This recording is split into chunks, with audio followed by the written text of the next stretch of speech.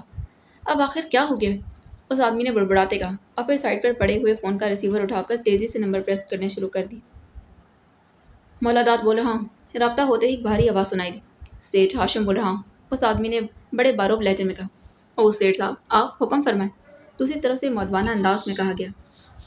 اس مہینے صرف 2 کروڑ روپے تاوان اکٹھا ہوا ہے۔ کیوں؟ اتنا کم کیوں ہوا ہے؟ وجہ؟ سیٹھ ہاشم نے تیز لہجے میں کہا۔ سر، دارالحکومت میں ایک ڈی ایس پی نیا تعینات ہوا ہے۔ اس کا نام رانا فاروق ہے۔ اس کی تعیناتی تاوان والے خصوصی سیل میں کی گئی ہے۔ وہ غیر ملک سے اس سلسلے میں خصوصی تربیت لے کر آیا ہے۔ اس نے آتے ہی یہاں ہمارے 2 گروپ گرفتار کر لیے ہیں۔ اس کی وجہ سے ہمیں تاوان کے 4 بڑے کیسز چھوڑنے پڑے ہیں، ورنہ ہمارا پورا نیٹ ورک سامنے آ سکتا تھا۔ وہ انتہائی تیز ذہین اور تربیت یافتہ ہے۔ وہ فون اور سیل فون سے ٹریکنگ کرنے کا بھی ماہر ہے جناب۔ کسی بھی سم سے کال کرو وہ فوراً ٹریکنگ کر کے اس تک پہنچ جاتا ہے۔ اسی لیے یہ مہینہ بڑا ہی مندا گیا ہے جناب۔ مولا داد نے جواب دیتے کہا۔ اوہ، وہ اتنا کچھ کر کے ابھی تک زندہ ہے، کیوں؟ سیٹھ ہاشم نے غصیلے لہجے میں کہا۔ سر، وہ ایڈیشنل سیکرٹری داخلہ کا بیٹا ہے نا، اس کی ہلاکت سے پورے ملک کی پولیس میں بھونچال آ جائے گا اور پھر مجبوراً ہمیں کم از کم 3 ماہ تک یہ کام چھوڑنا پڑے گا۔ مولا داد نے جواب دیا۔ لیکن اگر کام اس طرح ہوتا رہا تو تب بھی تو ہمیں کام چھوڑنا ہی پڑے گا۔ میں اب سپر چیف کو کیا جواب دوں گا؟ اتنے بڑے سیٹ اپ کے اخراجات اور آمدن صرف 2 کروڑ روپے! بولو، کیا جواب دوں گا؟ سیٹھ ہاشم نے کہا۔ پھر جیسے آپ حکم کریں جناب، ہم تو حکم کے غلام ہیں۔ مولا داد نے جواب دیتے کہا۔ اس ڈی ایس پی کو فوری ہلاک کروا دو اور 1 ماہ تک دھندا بند کر دو، لیکن اگر اس کے بعد بھی خطرہ ہو تو بزنس کو چھوٹے پیمانے پر لے آؤ تاکہ کم از کم اخراجات تو پورے ہوتے رہیں۔ سیٹھ ہاشم نے کہا۔ ٹھیک ہے جناب، جیسے آپ کا حکم۔ مولا داد نے جواب دیا تو سیٹھ ہاشم نے ریسیور رکھ دیا۔ ایک آدمی کی وجہ سے اتنا بڑا سیٹ اپ بیکار ہوتا جا رہا ہے، حیرت ہے، سیٹھ ہاشم نے کہا اور اسی لمحے فون کی گھنٹی بج اٹھی۔ سیٹھ ہاشم نے ہاتھ بڑھا کر ریسیور اٹھا لی۔ یس، سیٹھ ہاشم نے کہا۔ سپر چیف بول رہا ہوں۔ دوسری طرف سے ایک بھاری آواز سنائی دی تو سیٹھ ہاشم بے اختیار اچھل پڑا۔ یس سر، یس سر، سیٹھ ہاشم بول رہا ہوں سر۔ سیٹھ ہاشم نے انتہائی مؤدبانہ لہجے میں کہا۔ اس ماہ بے حد کم رقم کمائی گئی ہے، کیوں؟ سپر چیف نے کاٹ کھانے والے لہجے میں کہا تو سیٹھ ہاشم نے مولا داد کی طرف سے دیا ہوا جواب دہرا دیا۔ پھر تم نے کیا احکامات جاری کیے ہیں اس بارے میں؟ سپر چیف نے جواب دی۔ سپر چیف نے پوچھا تھا۔ میں نے اس کے قتل کا حکم دے دیا ہے اور یہ بھی کہا کہ 1 ماہ کے لیے دھندا روک دو۔ اس کے بعد بھی اگر خطرہ ہو تو پھر چھوٹے پیمانے پر کام کیا جائے تاکہ اخراجات تو پورے ہوتے رہیں۔ سیٹھ ہاشم نے جواب دیتے کہا۔ تم اپنے آدمیوں کو فوراً اس کام سے روک دو۔ پولیس کا آدمی قتل ہو جائے تو پولیس پاتال سے بھی قاتلوں کو ڈھونڈ نکالتی ہے اور اگر پولیس ہمارے نیٹ ورک تک پہنچ گئی تو پھر ہمارا بزنس تباہ ہو جائے گا۔ سپر چیف نے کہا۔ تو پھر کیا ہونا چاہیے جناب؟ اگر اس ڈی ایس پی کو ہلاک نہ کیا گیا تو ہمارا بزنس تو ویسے ہی سکڑتے تباہ ہو جائے گا۔ سیٹھ ہاشم نے کہا۔ تمہارے اس دارالحکومت میں ایسے گروپ موجود ہیں جو یہ قتل اس انداز میں کروا سکتے ہیں کہ سب کچھ نیچرل معلوم ہوگا۔ میں ایسا خود کرواؤں گا، تمہیں جلد ہی اس کی اطلاع مل جائے گی۔ سپر چیف نے کہا۔ یس سپر چیف، سیٹھ ہاشم نے کہا تو دوسری طرف سے رابطہ ختم کر دیا گیا۔ اس نے کریڈل دبا دیا اور پھر ٹوٹ آنے پر اس نے ایک بار پھر نمبر پریس کرنے شروع کر دیے۔ مولا داد بول رہا ہوں۔ رابطہ ہوتے ہی مولا داد کی آواز سنائی دی۔ ہاشم خان بول رہا ہوں۔ سیٹھ ہاشم نے کہا۔ یس سر، حکم سر، مولا داد نے یکلخت مؤدبانہ لہجے میں کہا۔ سپر چیف سے میری بات ہوئی ہے، وہ اس ڈی ایس پی کو خود ختم کروائیں گے، تم نے اس پر حملہ نہیں کروانا۔ سیٹھ ہاشم نے کہا۔ یس سر، ٹھیک ہے سر، البتہ ایک مشن سامنے آیا ہے، پوچھا جا رہا ہے کہ اس مشن کو مکمل کیا جائے یا نہیں۔ مولا داد نے کہا۔ کیا کوئی بڑا مشن ہے؟ کون سا گروپ کرے گا؟ سیٹھ ہاشم نے پوچھا۔ سورج گروپ نے ریکی کی ہے۔ آپ تو سیٹھ ارشاد موتی والا کو جانتے ہی ہوں گے، جس کی 10 ٹیکسٹائل ملیں اور 2 شوگر ملیں، اربوں خربوں پتی۔ مولا داد نے کہا تھا۔ ان پر ہاتھ ڈالنے کے بارے میں پوچھا گیا ہے؟ سیٹھ ہاشم نے پوچھا۔ جی ہاں سر، مولا داد نے کہا۔ تمہارے اس گروپ کا دماغ تو خراب نہیں ہو گیا؟ سیٹھ ارشاد ہر وقت مسلح سیکیورٹی کے نغمے میں رہتا ہے، پھر وہ کسی عام جگہ پر بھی نہیں جاتا۔ کیا کہہ رہے ہو تم؟ سیٹھ ہاشم نے غصیلے لہجے میں کہا۔ جناب وہ صبح کو پارک میں سیر کرنے جاتا ہے۔ اس وقت اس کے ساتھ صرف 2 سیکیورٹی والے ہوتے ہیں اور سورج نے ان سے بات کر لی ہے۔ ان کے پسٹلز میں گولیاں بھی نہیں ہوں گی۔ متعلقہ تھانے سے بھی بات کر لی ہے اور ویسے بھی سورج کو یقین ہے کہ معاملہ تھانے تک جائے گا بھی نہیں۔ سیٹھ ارشاد کے بیٹے 2-4 کروڑ تو آسانی سے اور فوراً ادا کر دیں گے۔ مولا داد نے کہا۔ ٹھیک ہے، اگر ایسا ہو جائے تو بہتر ہوگا۔ اس ماہ جو کمی رہ گئی ہے وہ پوری ہو جائے گی۔ 5 کروڑ وصول کرنا۔ 5 کروڑ؟ سیٹھ ہاشم نے خوش ہوتے ہوئے کہا۔ ایسا ہی ہوگا جناب، آپ بے فکر رہیں، بس ہمیں فکر اس ڈی ایس پی کی ہے، باقی ہمارا مقابلہ تو کوئی نہیں کر سکتا۔ مولا داد نے کہا۔ اسے سپر چیف جلد ہی ختم کروا دیں گے، اس بات کی تم فکر مت کرو۔ سیٹھ ہاشم نے کہا۔ یس سر، دوسری طرف سے کہا گیا۔ کالا کا گروپ آج کل کیا کر رہا ہے؟ اس کی طرف سے کوئی اطلاع ملی یا نہیں؟ سیٹھ ہاشم نے کہا۔ وہ اس ڈی ایس پی کی وجہ سے خوفزدہ ہو گئے ہیں کیونکہ فون کے بغیر تاوان کی بات نہیں ہو سکتی اور فون کرتے ہی ڈی ایس پی ٹریکنگ کر کے جگہ پر پہنچ جاتا ہے۔ 2 گروپ اس نے ویسے ہی پکڑ لیے ہیں جو بچوں کو تاوان کے لیے اغوا کرتے تھے۔ مولا داد نے کہا۔ کون سے گروپ؟ سیٹھ ہاشم نے چونک کر کہا۔ وہ پرائیویٹ گروپ تھے، ہمارا ان سے کوئی تعلق نہیں تھا۔ مولا داد نے کہا۔ ٹھیک ہے، سیٹھ ارشاد والا ٹاسک مکمل کرو لیکن انتہائی احتیاط کے ساتھ، سیٹھ ہاشم نے کہا اور اس کے ساتھ ہی اس نے ریسیور رکھ دیا تھا۔ ناشتے کے بعد عمران جیسے ہی اخبار اٹھانے لگا، ایک خبر پر نظر پڑی تھی۔ وہ بے اختیار چونک پڑا اور پھر پوری خبر پڑھنے کے بعد اس نے بے اختیار ایک طویل سانس لیا۔ اس نے جلدی سے اخبار واپس رکھا اور پھر فون کا ریسیور اٹھا کر اس نے انکوائری کے نمبر پریس کر دیے۔ Enquiry please. رابطہ ہوتے ہی ایک نسوانی آواز سنائی دی۔ سیٹھ ارشاد موتی والا کی رہائش گاہ کا نمبر دے دیں۔ عمران نے کہا تو دوسری طرف سے نمبر بتا دیا گیا۔ عمران نے پیڈل دبایا اور ٹون آنے پر اس نے انکوائری آپریٹر کے بتائے ہوئے نمبر پریس کرنے شروع کر دیے۔ ارشاد والا۔ ارشاد بلا۔ رابطہ ہوتے ہی ایک بھاری مردانہ آواز سنائی دی تھی۔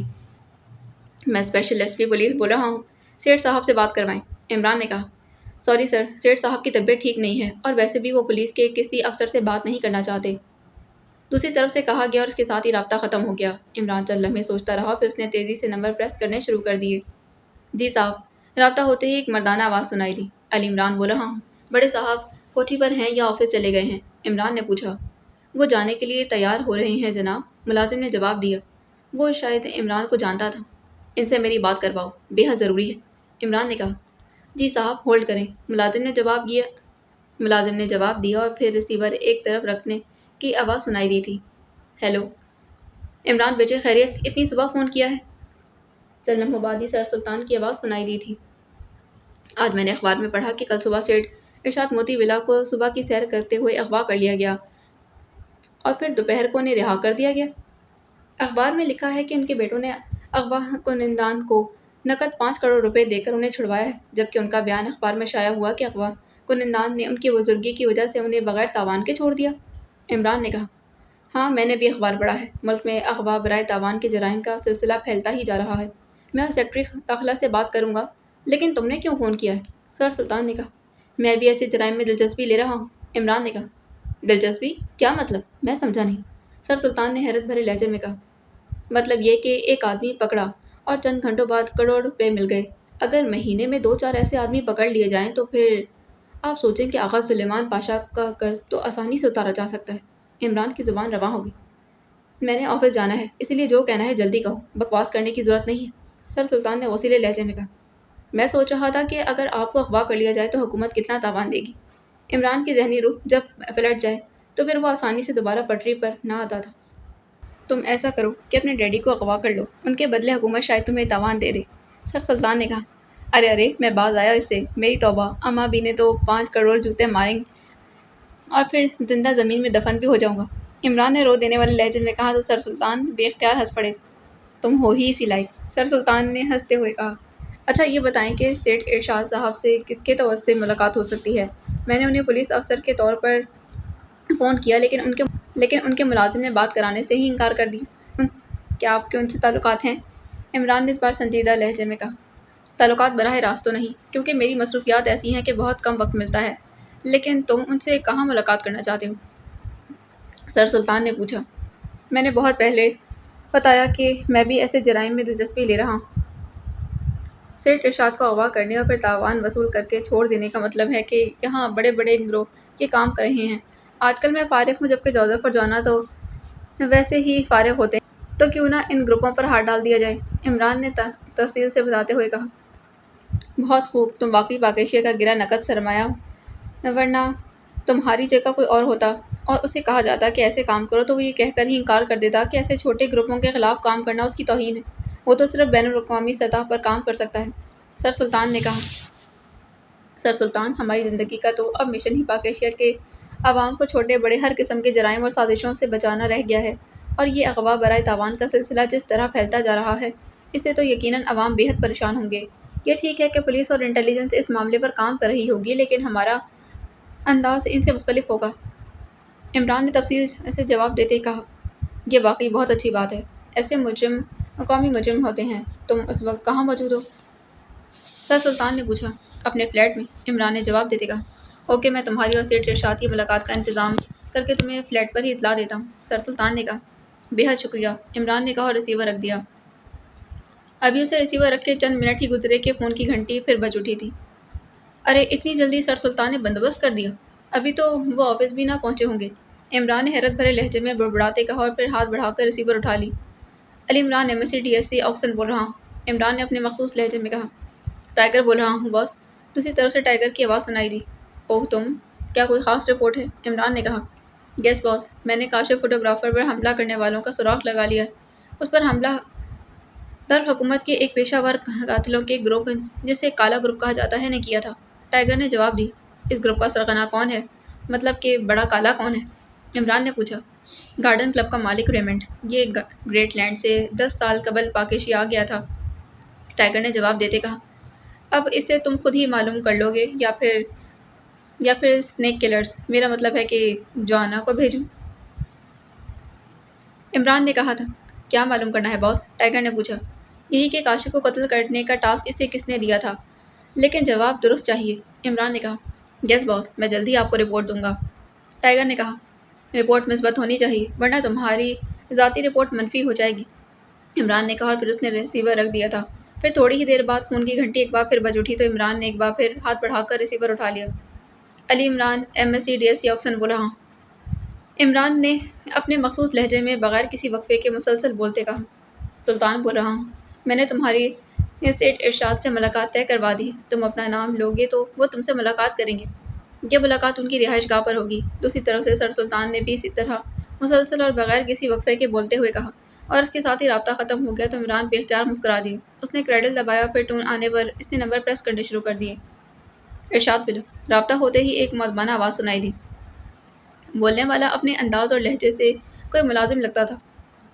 میرا نام علی عمران ہے اور میرے بارے میں سیٹھ ارشاد سے سیکرٹری خارجہ کی بات ہو چکی ہے، بات کرواؤ، عمران نے کہا۔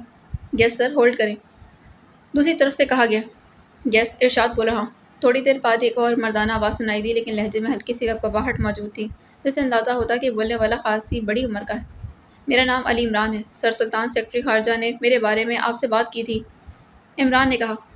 جی ہاں، بات ہوئی تھی، آپ مجھ سے کیا چاہتے ہیں؟ سیٹھ ارشاد نے کہا۔ صرف 15 منٹ کی ملاقات، عمران نے کہا۔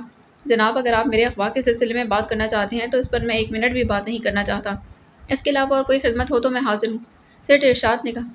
ایسی صورت میں آپ کو بے حد تکلیف ہو سکتی ہے کیونکہ اغوا برائے تاوان کے سلسلے میں حکومت نے ایک ٹاپ سیکرٹ سیل قائم کیا ہے، آپ جو کچھ بتائیں گے وہ بھی خفیہ رہے گا۔ آپ نے اگر اپنی رہائش گاہ پر بات نہ کرنی ہو تو پھر مجبوراً آپ کو انٹیلیجنس ہیڈ کوارٹر لے جانا پڑے گا، اس طرح آپ کو تکلیف بھی ہوگی اور آپ کو بتانا بھی پڑے گا، ہو سکتا ہے کہ انٹیلیجنس ہیڈ کوارٹر میں مجرموں کا کوئی آدمی موجود ہو، عمران نے اسے بالواسطہ طور پر دھمکی دیتے کہا۔ اوہ لیکن یہاں آپ کے آنے کی بھی تو نہیں اطلاع مل جائے گی اور پھر یقیناً انہیں آپ کے بارے میں معلوم ہو جائے گا، سیٹھ ارشاد نے ہچکچاتے ہوئے لہجے میں کہا۔ میں نے کہا ہے نا کہ میں ٹاپ سیکرٹ سیل سے متعلق ہوں، بظاہر ایک عام آدمی، عمران نے کہا۔ ٹھیک ہے، سر سلطان کی وجہ سے آپ پر اعتماد کر رہا ہوں، کیونکہ یہ میں جانتا ہوں کہ سر سلطان صدر مملکت بھی ہمیشہ اچھے خیالات کا اظہار کرتے رہے ہیں۔ آپ آ جائیں، میں انتظار کروں گا، سیٹھ ارشاد نے کہا اور اس کے ساتھ ہی رابطہ ختم ہو گیا۔ عمران نے ریسیور رکھا اور پھر اٹھ کر ڈریسنگ روم کی جانب بڑھ گیا تھا۔ تھوڑی ہی دیر بعد اس کی کار ارشاد ولا کی طرف بڑھتی چلی جا رہی تھی اور پھر تھوڑی دیر کے بعد وہ ایک کمرے میں داخل ہوا۔ وہاں کرسی پر ایک بزرگ بیٹھے ہوئے تھے، سفید داڑھی اور سر کے بال بھی سفید صاف دکھائی دے رہے تھے۔ ان کی عمر کافی، لیکن عمران کے اندر داخل ہوتے ہی وہ اٹھ کر کھڑے ہو گئے۔ السلام علیکم ورحمۃ اللہ وبرکاتہ، عمران نے سلام کرتے کہا۔ اوہ عمران بیٹے، نہ جانے کتنے طویل عرصے کے بعد مکمل سلام سنا ہے، دل خوش کر دیا تم نے، اللہ تعالیٰ تمہیں اس کی جزا دے گا۔ سیٹھ ارشاد نے انتہائی مسرت بھرے لہجے میں کہا اور پھر مصافحہ کر کے وہ آمنے سامنے بیٹھ گئے۔ سیٹھ صاحب، آپ مجھے پہلے یہ بتائیں کہ آپ کو کہاں سے اغوا کیا گیا، کس طرح اغوا کیا گیا اور کہاں لے جایا گیا؟ وہ لوگ کون تھے اور آپ درحقیقت کتنا تاوان دے کر رہا ہوئے ہیں؟ عمران نے قدرے سنجیدہ لہجے میں کہا، میں روزانہ فجر کی نماز کے بعد قریبی پارک میں سیر کے لیے جاتا ہوں، میرے ساتھ 2 مسلح گارڈز بھی ہوتے ہیں۔ اس روز گارڈز دوسرے چکر میں رک گئے، پہلے بھی ایسا ہی ہوتا تھا، پھر اچانک پارک میں واک کرنے والے 2 بوڑھے آدمی میرے دائیں بائیں چلنے لگے۔ انہوں نے اپنا تعارف کروایا کہ وہ یہاں قریب ہی نئے ہیں اور آج پہلی بار واک کرنے آئے ہیں۔ وہ دونوں ہی شریف اور معزز آدمی تھے، اسی لیے ہم اکٹھے ہی واک کرتے رہے۔ میں نے روزانہ کی طرح پارک کے 4 چکر لگائے اور پھر میں بیرونی دروازے کی طرف گیا تھا جہاں میری کار موجود تھی، اور گارڈز بھی وہاں پہنچ جاتے تھے، لیکن وہاں میری کار کی بجائے سفید رنگ کی ایک اور کار موجود تھی جس کے شیشے کالے تھے۔ میں بھی اپنی کار کو نظروں ہی نظروں میں تلاش کر رہا تھا کہ ان معزز آدمیوں نے اچانک مجھے اٹھا کر کار کے اندر پھینک دیا اور اس کے ساتھ ہی میری ناک میں عجیب سی بو گھسی اور میں بے ہوش ہو گیا تھا۔ پھر مجھے جب ہوش آیا تو میں ایک بہت بڑے کمرے میں تھا جس کا پلستر ٹوٹا ہوا تھا۔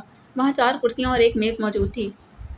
سامنے 4 آدمی کھڑے تھے جنہوں نے اپنے منہ پر رومال باندھ رکھے تھے۔ ان میں سے ایک آدمی نے کہا کہ مجھے تاوان کے لیے اغوا کیا گیا ہے اور وہ مجھے کوئی نقصان نہیں پہنچانا چاہتے۔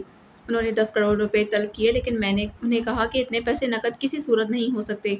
میں نے انہیں کہا کہ میں تو ویسے بھی اپنی عمر گزار چکا ہوں، تم زیادہ سے زیادہ مجھے ہلاک کر دو گے، لیکن میری اولاد کو نقصان نہ اٹھانا پڑے گا۔ اور پھر وہ سودے بازی پر آمادہ ہو گئے اور پھر 2 کروڑ پر بات طے ہو گئی تھی۔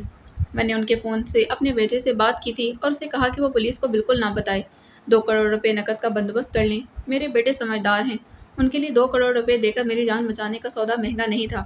انہوں نے 2 گھنٹے کے اندر 2 کروڑ روپے اکٹھے کرنے کا کہا۔ 2 گھنٹے بعد دوبارہ فون پر بات ہوئی تو اغوا کنندگان نے انہیں کہا کہ وہ بابو محلے کی کالی پلی کے ساتھ والی بند گلی میں 2 کروڑ روپے لے کر پہنچ جائیں۔ چنانچہ ایسے ہی ہوا اور 2 کروڑ لے کر وہ سیدھا وہاں پہنچ گئے تھے جہاں انہیں کہا گیا تھا۔ انہوں نے مجھے کالے شیشے والی کار میں ڈالا اور پھر ساران سنیما کے پاس انہوں نے مجھے اتار دیا تھا۔ وہ چلے گئے اور میں قریب ہی اپنے گھر آ گیا تھا۔ بس ساری بات یہی ہے، میں اس کے لیے کسی کو بتا نہیں رہا کہ وہ لوگ انتہائی خطرناک ہیں۔ 2 کروڑ بھی گئے اور اب میری جان بھی چلی جائے گی، سیٹھ ارشاد نے تفصیل سے بات کرتے کہا، اور اس دوران اس نے 2 بار پانی بھی پیا تھا۔ آپ نے اس کار کے نمبر دیکھے تھے جس میں سے آپ کو اتارا گیا تھا؟ عمران نے کہا، ہاں میں نے کوشش کی تھی لیکن اس پر نمبر پلیٹ موجود ہی نہیں تھی۔ سیٹھ ارشاد نے جواب دیا۔ ان آدمیوں کے قد و قامت کیا تھے، خاص طور پر جس نے آپ سے اور فون پر بات کی تھی؟ عمران نے کہا تو سیٹھ ارشاد نے تفصیل بتا دی۔ آپ نے اپنے بیٹوں سے پوچھا کہ لین دین کیسے ہوا؟ عمران نے کہا، ہاں انہوں نے بتایا کہ انہوں نے رقم کا بیگ بند گلی میں رکھ دیا اور ہدایت کے مطابق خود چلے گئے تھے۔ چونکہ میں نے انہیں ایسی ہی ہدایت کی تھی اسی لیے وہ گھر واپس آ گئے، پھر میں بھی پہنچ گیا۔ سیٹھ ارشاد نے کہا، کیا آپ کے بیٹے جنہوں نے گلی میں رقم رکھی تھی یہاں موجود ہیں؟ عمران نے پوچھا۔ ہاں کیوں؟ سیٹھ ارشاد نے کہا، انہیں یہاں بلائیں اور ساتھ ہی حکم دے دیں کہ وہ میرے سوالوں کے درست جواب دیں۔ عمران نے کہا تو سیٹھ ارشاد نے ہلکی سی تالی بجائی، دروازہ کھلا اور ایک ملازم اندر داخل ہوا۔ توقیر کو بلاؤ، سیٹھ ارشاد نے کہا تو ملازم سر ہلاتا ہوا واپس چلا گیا۔ تھوڑی دیر بعد ایک ادھیڑ عمر آدمی اندر داخل ہوا۔ عمران نے اٹھ کر اسے مصافحہ کیا۔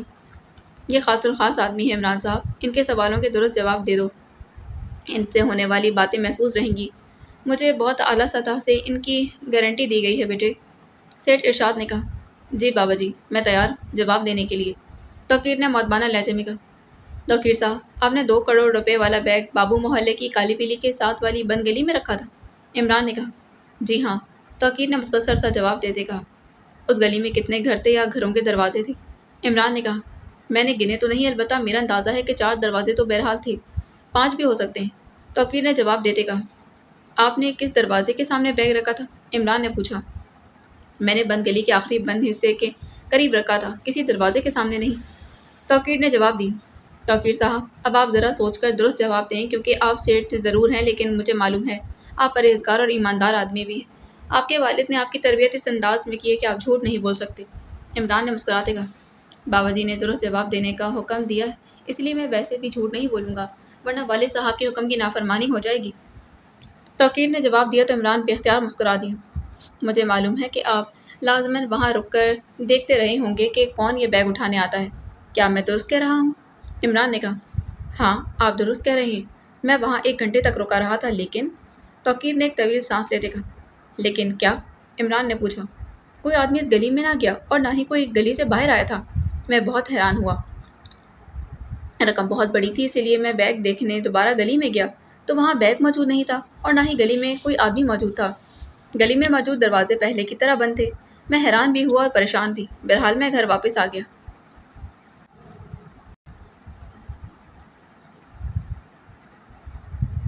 اور پھر بابا جی بھی گھر پہنچ گئے۔ توقیر نے جواب دیتے کہا، پھر آپ اس گلی میں دوبارہ گئے معلوم کرنے کے لیے کہ بیگ کے ساتھ کیا ہوا؟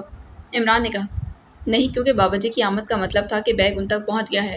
کیسے پہنچا ہے اس کا مجھے علم نہیں، توقیر نے جواب دی۔ اوکے، بہت شکریہ، اب آپ بے فکر رہیں، یہ باتیں اوپن نہیں ہوں گی، اب مجھے اجازت دیں۔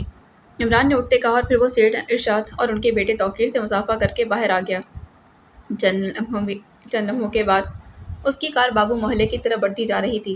یہ خاصا معروف محلہ تھا اور عمران ایک بار ٹائیگر کے ساتھ وہاں گیا تھا، اسی لیے اسے اس بارے میں معلوم تھا۔ تھوڑی ہی دیر بعد وہ بابو محلے کے قریب پہنچ گیا۔ اس نے کار پارکنگ میں روکی اور پھر نیچے اتر کر وہ اس گلی کی طرف بڑھنے لگا جو کالی پیلی کے قریب تھی۔ کالی پیلی ویسے ہی اس جگہ کا نام تھا۔ وہاں کسی دور میں پل بنا ہوا تھا مگر اب وہاں کوئی پل نہیں تھا۔ چند لمحوں کے بعد ہی وہ اس گلی کے سامنے پہنچ گیا۔ اس کے اندر نظریں ڈالیں تو پھر گلی واقعی بند تھی اور گلی میں 5 مکانوں کے دروازے تھے لیکن یہ سب دروازے اندر سے بند تھے۔ عمران واپس سڑک پر آ گیا۔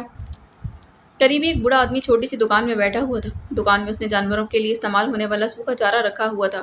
عمران نے قریب آ کر اسے سلام کیا۔ وعلیکم السلام بیٹے، آپ کو کیا چاہیے؟ میں تو یہاں بکریوں اور بھینسوں کے لیے سوکھا چارہ بیچتا ہوں کیونکہ یہاں محلے میں لوگوں نے بکریاں اور بھینسیں ہی رکھی ہوئی ہیں۔ اللہ کا شکر ہے اچھا گزارا ہو جاتا ہے، مگر آپ کو کیا چاہیے؟ بوڑھا خاصا باتونی لگ رہا تھا، اسی لیے مسلسل بولتا رہا۔ آپ کے ساتھ واقعی جو گلی ہے، یہ ایک صاحب سلامت دین صاحب رہتے ہیں، ان سے ملنا ہے لیکن مجھے یہ یاد نہیں کہ ان کا گھر کون سا ہے۔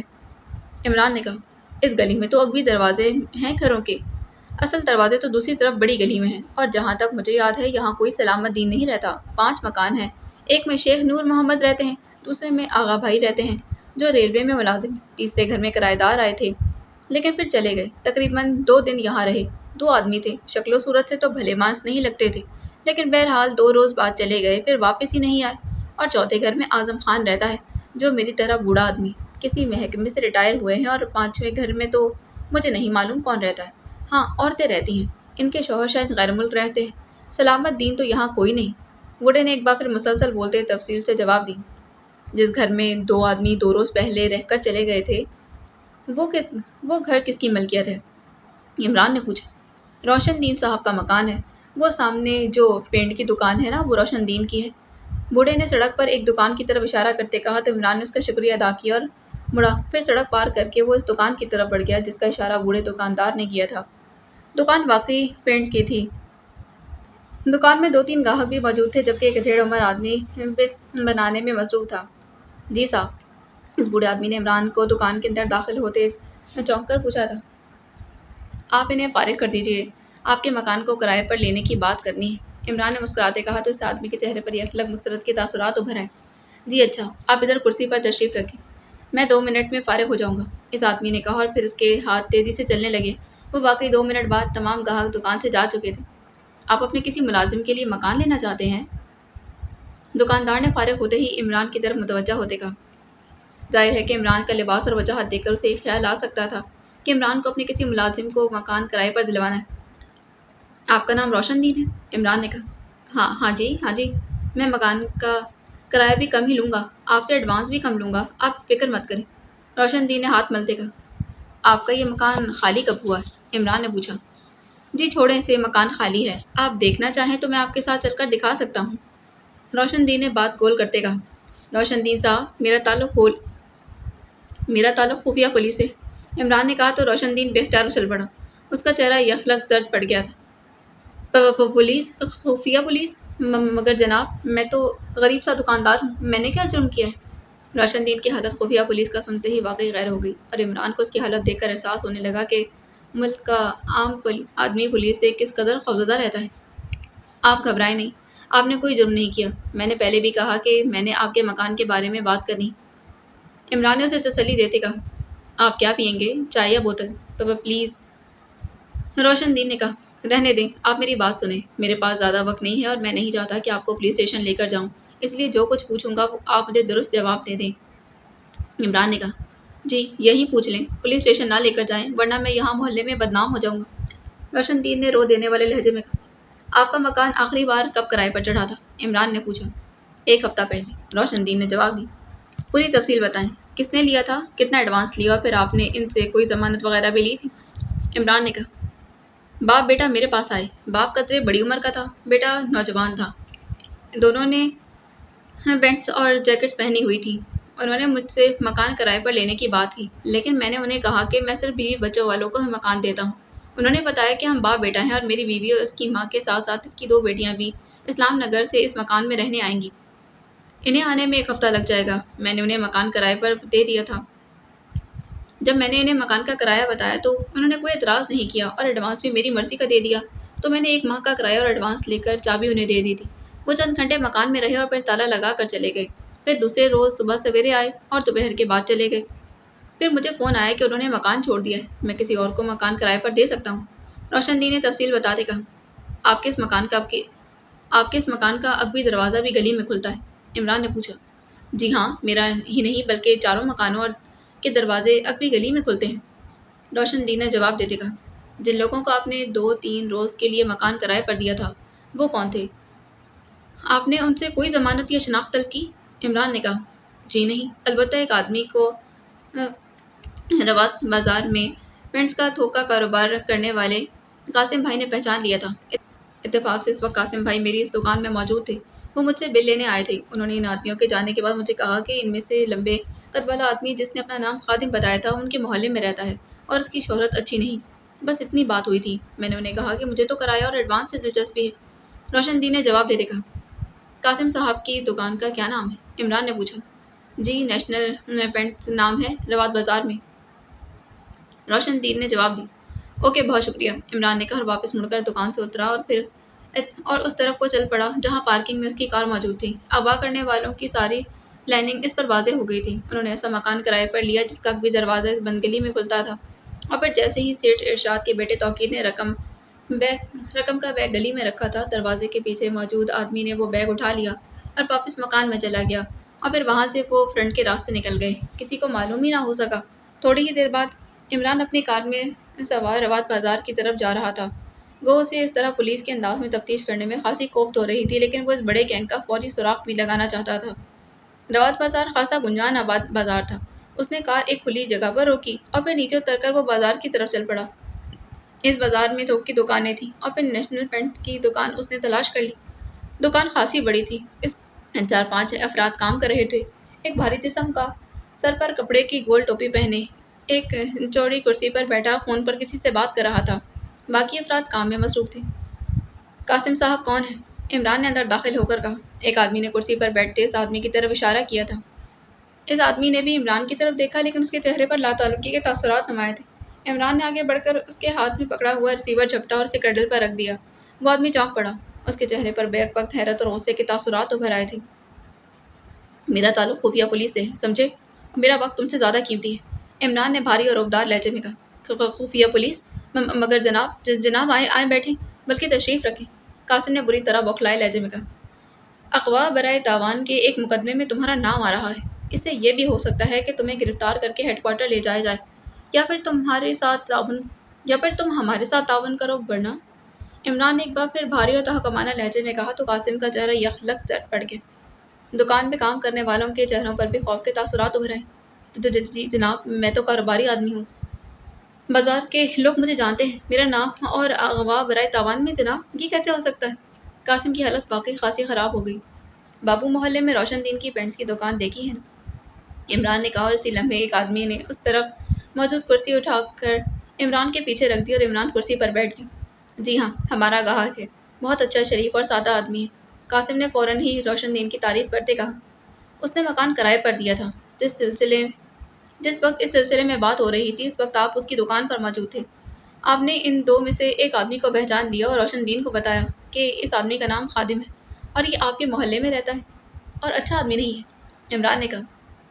جی ہاں، کہ کیا ہوا ہے؟ میں نے کہا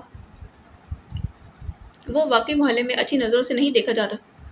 قاسم نے اس بات میں سر ہلاتے کہا، وہ خادم اس وقت کہاں مل سکتا ہے؟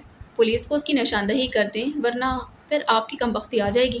عمران نے سرد لہجے میں کہا، اوہ آپ مجھے تو معلوم نہیں ہو سکتا، میں تو صبح سے یہاں ہوں۔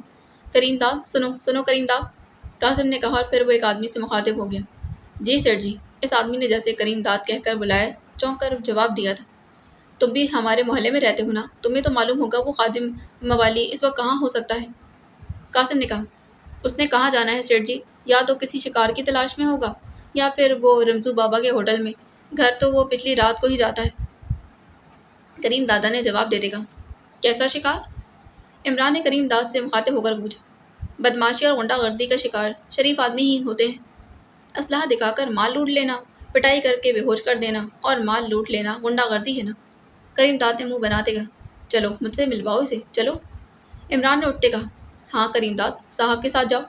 قاسم نے بھی شاید اپنی جان بچتے دیکھ کر کہا، لیکن جناب میں آپ کو دور سے ہی نشاندہی کر سکتا ہوں ورنہ اس نے مجھے بعد میں جان سے مار دینا ہے۔ کریم داد نے قدرے خوفزدہ لہجے میں کہا، ٹھیک ہے آؤ چلو۔ عمران نے کہا تو کریم داد اس کے ساتھ ہی دکان سے باہر آ گیا۔ کہاں ہے وہ محلہ جہاں وہ رہتا ہے؟ عمران نے پوچھا۔ جناب ہمیں رکشہ یا ٹیکسی میں جانا پڑے گا، یہاں سے تو کافی دور ہے، راجو محلہ کہلاتا ہے۔ کریم داد نے جواب دی، ٹھیک ہے میری کار باہر موجود ہے، آؤ۔ عمران نے کہا، پھر تھوڑی ہی دیر بعد وہ کار میں سوار کریم داد کی رہنمائی میں راجو محلے کی طرف بڑھتا چلا جا رہا تھا۔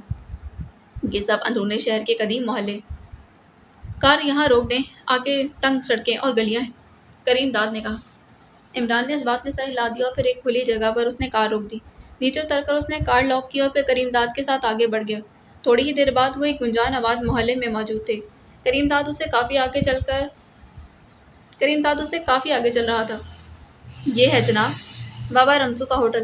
او جناب وہ سامنے تیسری ٹیبل پر جو گنجے سر اور موٹی گردن والا آدمی بیٹھا ہوا ہے نا، وہی خادم موالی ہے جناب۔ کریم داد نے ایک طرف اشارہ کرتے کہا، اس کا مکان کہاں ہے وہ دکھاؤ۔ عمران نے کہا تو کریم داد نے عمران کو اپنے پیچھے آنے کا اشارہ کیا اور پھر ایک گلی کے کنارے پر رک کر اس نے اشارے سے ایک نیم پختہ مکان کی طرف اشارہ کر دیا، وہ مکان جس کا دروازہ نیلے رنگ کا ہے۔ کریم داد نے کہا، ٹھیک ہے آؤ چلیں، تم کو واپس چھوڑ دوں گا۔ عمران نے کہا تو کریم داد بے اختیار چونک پڑا۔ کیا آپ اسے پکڑیں گے؟ نہیں۔ کریم داد نے چونک کر کہا، نہیں یہ کام پولیس کا ہے، میں نے رپورٹ دے دوں گا، اس کے بعد وہ جانے اور ان کا کام۔ عمران نے واپس مڑتے کہا، لیکن کیا خادم موالی کسی بڑی واردات میں ملوث ہو گیا ہے جو خفیہ پولیس اس کے پیچھے لگ گئی؟ کریم داد نے کہا، ارے نہیں، اسے تو صرف معلومات حاصل کرنی ہے، وہ خود کسی بڑی واردات میں شامل نہیں ہوا، اسے صرف معلومات حاصل ہے۔ عمران نے کہا تو کریم داد نے اس انداز میں سر ہلا دیا جیسے عمران کی بات سن کر اسے خاصی مایوسی ہوئی۔ تھوڑی دیر بعد عمران کار تک پہنچ گیا۔ اس نے کریم داد کو کار میں بٹھایا اور پھر اسے رواد بازار کے قریب کار میں اتارا اور کار آگے بڑھا دی۔ اب اسے پبلک فون کی تلاش تھی تاکہ فون کر کے جوانا کو بلا کر خادم موالی کو رانا ہاؤس لے جایا جا سکے۔ صالحہ ان دنوں اپنی ذاتی کوٹھی کے بجائے ایک لگژری پلازا کے فلیٹ میں رہ رہی تھی۔ وہ اکثر آیا کرتی تھی، کبھی ذاتی کوٹھی میں شفٹ ہو جاتی اور کبھی کرائے کے فلیٹ میں۔ وہ فلیٹ میں بیٹھی ٹی وی دیکھ رہی تھی کہ فون کی گھنٹی بج اٹھی تھی۔ صالحہ نے ہاتھ بڑھا کر ریسیور اٹھا لیا اور اپنا نام بتایا۔ ہیلو صالحہ، کیسی ہو؟ دوسری طرف سے ایک شفقت بھری آواز سنائی دی تو صالحہ بے اختیار اچھل پڑی۔ ویسے وہ جہاں بھی شفٹ ہوتی وہ اپنے والدین کو نیا فون نمبر ضرور دیتی تھی۔ اوہ ڈیڈی آپ بتائیں آپ کیسے ہیں؟ آپ کی صحت کیسی ہے؟ ممی بتا رہی تھی کہ ان دنوں آپ کی صحت کچھ زیادہ بہتر نہیں رہتی۔ صالحہ نے چھوٹے بچوں کے انداز میں کہا، تم اپنی ممی سے تو باتیں کرتی رہتی لیکن تم مجھے تو بھول ہی گئی۔ بہرحال میں بالکل ٹھیک ہوں۔ میں نے تمہیں فون اسی لیے کیا صالحہ بیٹی کہ ہمارے ایک بہت ہی قریبی عزیز ہیں رانا شریف احمد صاحب۔